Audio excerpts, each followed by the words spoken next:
ఇక మిత్రులారా, ఇక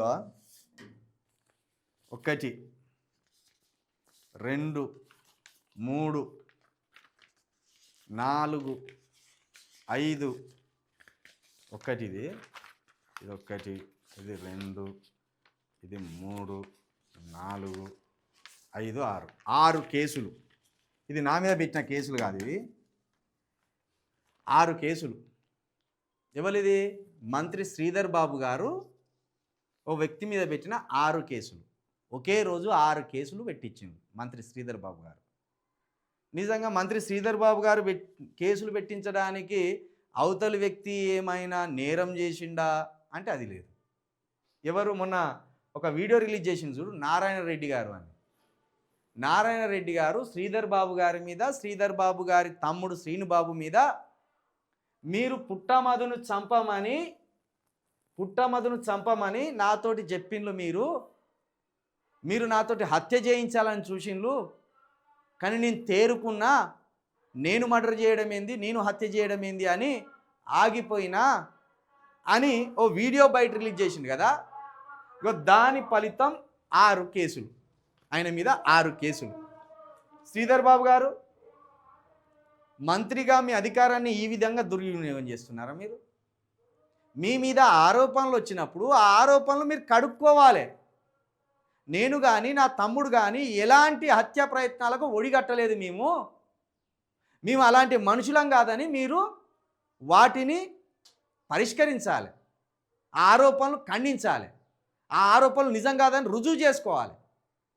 కానీ ఖచ్చితంగా మీరు ఇప్పుడు ఇలాంటి ప్లాన్లు చేసిండ్లు, ఇలాంటి పథకాలు రచించిండ్లు అనేది ఇట్లా మీరు పెట్టిస్తున్న కేసులే రుజువు చేస్తున్నాయి.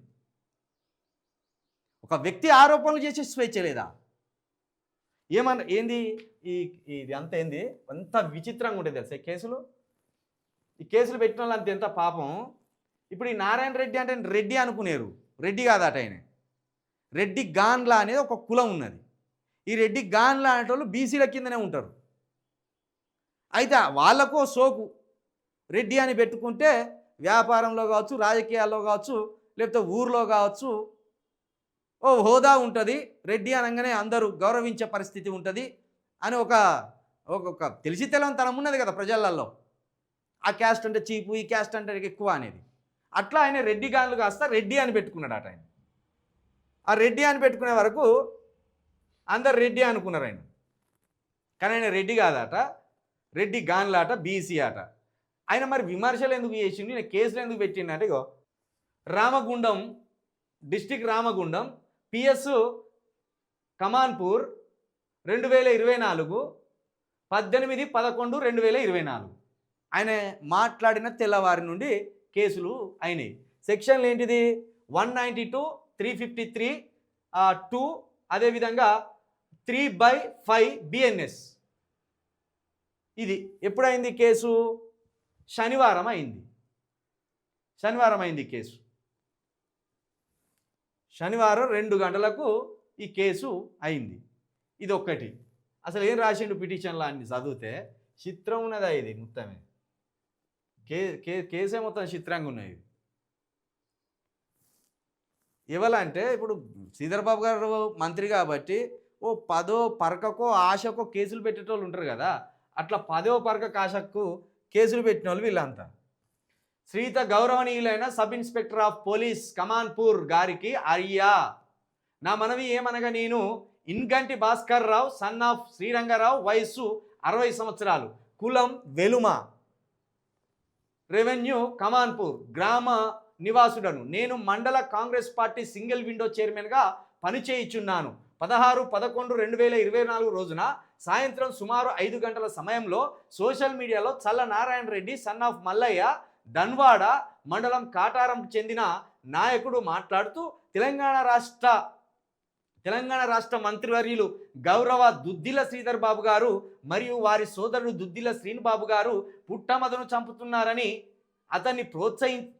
పుట్టమధును చంపమన్నారని, అతన్ని ప్రోత్సహించారని, మరియు పుట్టమదిపై దాడి చేయమన్నారని నిరాధారమైన ఆరోపణలు చేశారు. రాష్ట్రంలో దేశంలో పరువుకు భంగం కలిగించేలా కుట్ర పన్ని శాంతి భద్రతలకు విఘాతం కలిగేలా రెచ్చగొట్టే విధంగా సోషల్ మీడియాలో మాట్లాడారు. చల్ల నారాయణ రెడ్డి మాటలను పూదారి సత్యనారాయణ గౌడ్ అనే అతను తనకు చెందిన టీజీటీయూ యూట్యూబ్ ఛానల్లో ప్రజలను రెచ్చగొట్టే విధంగా ప్రచారం చేసినారు.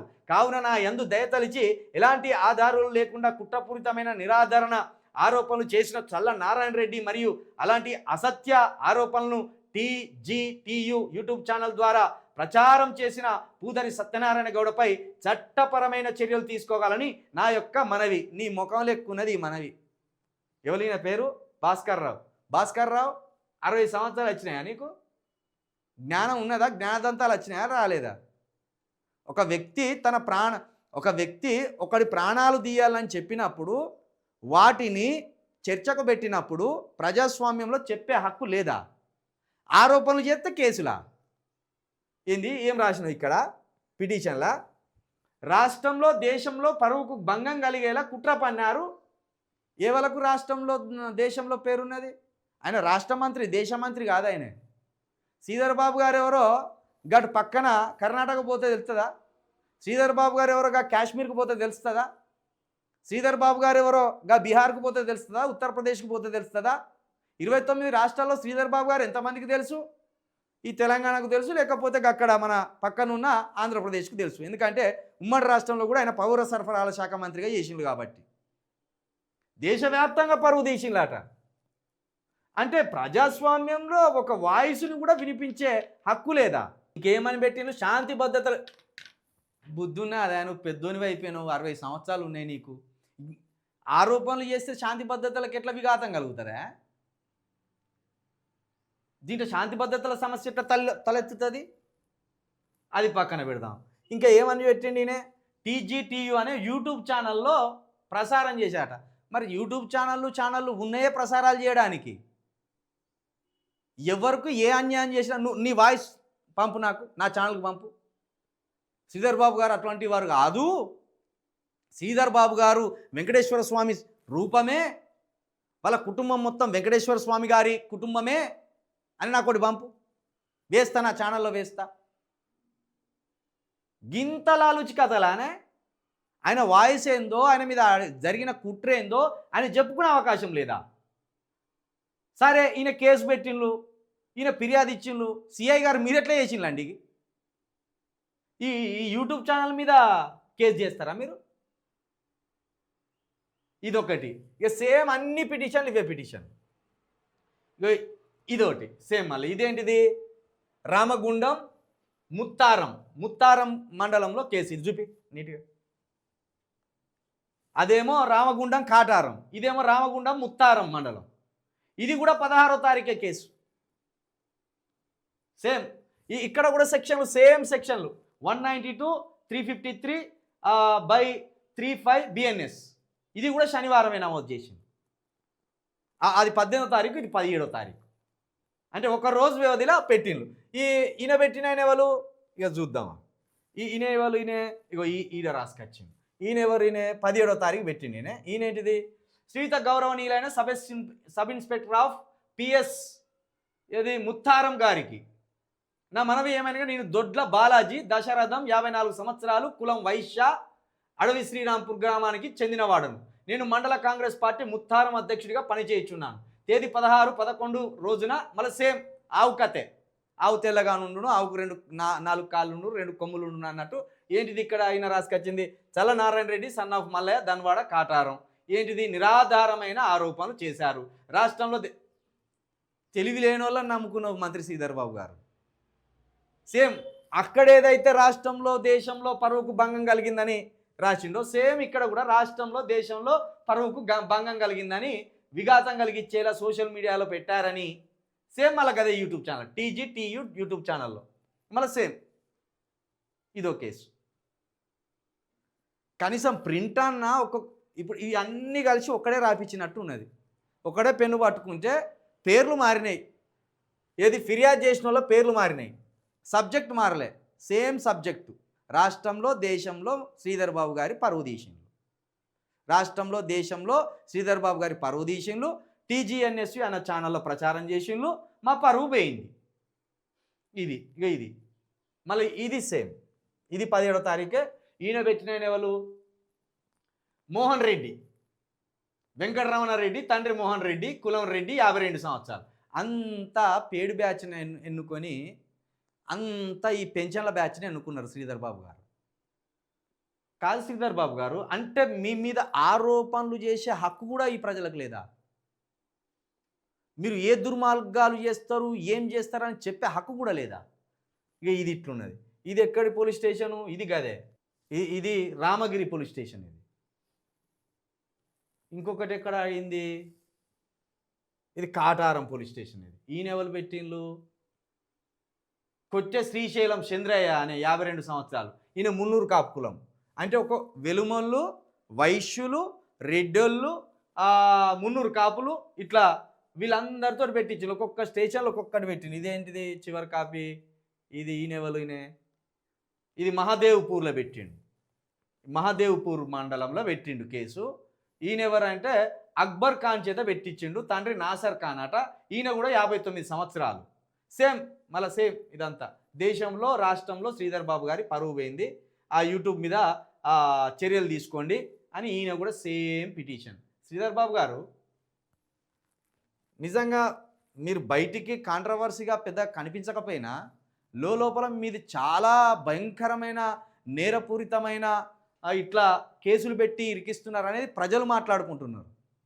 ఇప్పుడు ఈరోజు మార్నింగ్ న్యూస్లో చిలక ప్రవీణ్ కూడా మాట్లాడుతున్నాడు. ఒకనాడు మీరు ఫలాని వర్గానికి సంబంధించిన వాళ్ళని ఎన్నికల సందర్భంగా మాట్లాడినందుకే నా మీద 3 కేసులు పెట్టించిండు శ్రీధర్ బాబు గారు. అంటే అధికారం మీ చేతిలో ఉంటే దుర్వినియోగానికి పాల్పడతారా? నారాయణ రెడ్డి అనేటైనాకు హక్కు లేదా? ఏం మాట్లాడో తెలియదా? నిజంగా మీరు ఆ హత్యకు పురిగొల్పలేదు, ఆ హత్యకు ప్లాన్ చేయలేదంటే ఇదే 50 సంవత్సరాలు 60 సంవత్సరాలు చెందిన ఈ వ్యక్తులతోటి ఓ ప్రెస్ మీట్ పెట్టించి ఖండించనుంటే అయిపోయేది. ఇప్పుడు ఈ నారాయణ రెడ్డి అనేటైనా బీసీ బిడ్డ, రెడ్డి గాన్ల కులము. అంటే ఇప్పుడు అక్కడ ఉన్న రెడ్డిలతోటి, వెలుమలతోటి, ఓ బీసీ తోటి, ఒక ముస్లిం తోటి కేసు పెట్టిస్తావా? మంత్రిలా మీరు అంతా ప్రజలంతా మరిగింత ఉంటుందా మీ దగ్గర బానిసత్వం? రేపు ఇవాళ ఇదే నారాయణ రెడ్డి మీద కేసు అయింది, రేపు ఇంకోళ్ళ మీద కేసు కాదా? అంటే శ్రీధర్ బాబు గారికి అగనెస్ట్గా ఎవరు మాట్లాడిన కేసేనా? శ్రీధర్ బాబు గారి మీద ఎవరు విమర్శలు చేసిన కేసులేనా? గింతన ఇది చిలికి గానివాన అవుతుంది. ఆయన రేపు ఎల్లుండో ప్రెస్ క్లబ్కు పోయి నా మీద ఒకేసారి 6 కేసులు పెట్టించిండు ఈ శ్రీధర్ బాబు గారని ఆయన కనుక ప్రెస్ క్లబ్కు పోయి ప్రెస్ మీట్ పెడితే ఇప్పుడు పోతే అసలు పరువు నీది శ్రీధర్ బాబు గారు. ఇప్పుడు పోతే అసలు పరువు. మీరు మంత్రిలో ఎలాంటి రాచరిక పోకడలు పోతున్నారు? మంత్రిలో అసలు ప్రజాస్వామ్యం ఉన్నదా లేదా? మంత్రిలో ఒక్క గట్టి లీడర్ ఎవడైనా తెగించి నిలబడితే మొత్తం మీ సామ్రాజ్యం కూలిపోతుంది. ఏంది మంత్రిలా రాచరికం సాగిస్తున్నారా మీరు? ఆరోపణలు చేసే హక్కు లేదా? ఒక వ్యక్తి ఏ దుర్మార్గాలను పెంచి పోషిస్తున్నాడని చెప్పే హక్కు లేదా? నిజంగా మీ మీద ఏమైనా బూతులు మాట్లాడితే, మీ మీద ఏమైనా దురుసుగా మాట్లాడితే అప్పుడు కదా మీరు చట్టరీత్యా చర్యలు తీసుకోవాల్సింది. ఇదేం రాచరికం శ్రీధర్ బాబు గారు? మీ చేతిలో మీరు మంత్రి అని గింత దారుణంగా కేసులు పెట్టిస్తారా? ముమ్మాటికి నారాయణ రెడ్డి గారికి 100% మా ఛానల్ సపోర్ట్ ఉంటుంది. ఎందుకంటే ఒకనాడు మీ చేత మేము కూడా కేసుల పాలైనాం, మీ వల్ల మేము కూడా ₹1,00,000 నష్టపోయినాం. మంత్రిని కోట్ల చుట్టూ తిరిగి, మంత్రిని పోలీస్ స్టేషన్ల చుట్టూ తిరిగి, ఎక్కడ మంత్రిని ఎక్కడ హైదరాబాదు 280 కిలోమీటర్ల దూరం ఉన్నది మంత్రిని. ఇక్కడ నుండి అక్కడికి పోయి కోర్టుకు హాజరై ఆ పోలీస్ స్టేషన్లో హాజరై సాయంత్రం వరకు మా సమయం వృధా రావాలి. ఇలాంటి కుట్రలు మానుకోండి శ్రీధర్ బాబు గారు. అనవసరంగా చులకనైపోతారు, అనవసరంగా మీ పరువు మీరు తీసుకుంటున్నారు. ఈ పేడ్ బ్యాచ్ తోటి, ఈ పనికిరాని బ్యాచ్ తోటి మీరు కేసుల మీద కేసులు పెట్టిస్తే నిజం అబద్ధం అయిపోతుందా? శ్రీధర్ బాబు గారు, మీకు మీ హోదాకి మీ అధికారానికి భయపడ్డాడు ఇక్కడ ఎవ్వడూ లేడు. రాజ్యాంగబద్ధంగా అంబేద్కర్ గారు ఇచ్చిన హక్కును ఉపయోగించుకుంటూ, వాక్కు స్వతంత్రాన్ని ఉపయోగించుకుంటూ ఖచ్చితంగా మీలాంటి వాళ్ళ మీద పోరాడతాం. ఇప్పుడు నేను మాట్లాడి నా ఛానల్ ఇది అప్లోడ్ చేసినందుకు మరి ఎన్ని కేసులు పెడతావో కూడా చూస్తాం. ఎన్ని కేసులు పెడతారు మీరు, మా గొంతు ఎట్లా మూపిస్తారో కూడా చూస్తాం. అవసరమైతే మీ ఇంటి ముందుకు వచ్చి కూడా ధర్నా చేస్తాం. మీరు మమ్మల్ని గిట్లా ముట్టుకుంటే తేనె తుట్టను కుదిరిపినట్టే మీరు. ఇంత అక్రమమా? మరి అది ఒక్క యూట్యూబ్ ఛానల్నే పడలేదు, అది ఆ వీడియో వందలాది యూట్యూబ్ ఛానల్లో ఆ వీడియో పడ్డది, TV9లో కూడా ఆ వీడియో పడ్డది, టీ న్యూస్లో కూడా ఆ వీడియో పడ్డది, NTVలో కూడా ఆ వీడియో పడ్డది. మరి ఆ TV9 మీద, NTV మీద, టీ న్యూస్ మీద కేసులు పెట్టే దమ్ముందా శ్రీధర్ బాబు గారు? అల్క ఉన్న వాళ్ళని చూసి కేసులు పెట్టి వాళ్ళ గొంతులు మూపిద్దామని చూస్తారా? ఇది మానుకోండి, ఇది మీకు మంచి పద్ధతి కాదు. చలో నారాయణ రెడ్డిని ఇక్కడికి ఈ ఛానల్కే తీసుకొస్తా చూడు. ఖచ్చితంగా ఆయన ఫోన్ నెంబర్ సంపాదించి ఈ ఛానల్కే తీసుకొస్తా నారాయణ రెడ్డిని. ఆయన గోడేంది, ఆయన బాధ ఏంది, ఆయన భయం ఏంది, ఆయన మీద ఏం కుట్రలు జరుగుతున్నాయి, పుట్టమద మీద ఏం కుట్రలు జరుగుతున్నాయి, శ్రీధర్ బాబు గారు ఎవరిని చూసుకొని అరాచకాలు చేయబోతున్నారు, ఏ పదవిని చేసుకొని అరాచకాలు చేయబోతున్నారు, అన్నీ లైవ్లో ఇప్పి చూపెడతా చూడండి. ఇంత దారుణమా? ఒక్క విమర్శ చేస్తే 9 కేసులా, 7 కేసులా? ఇదేంది?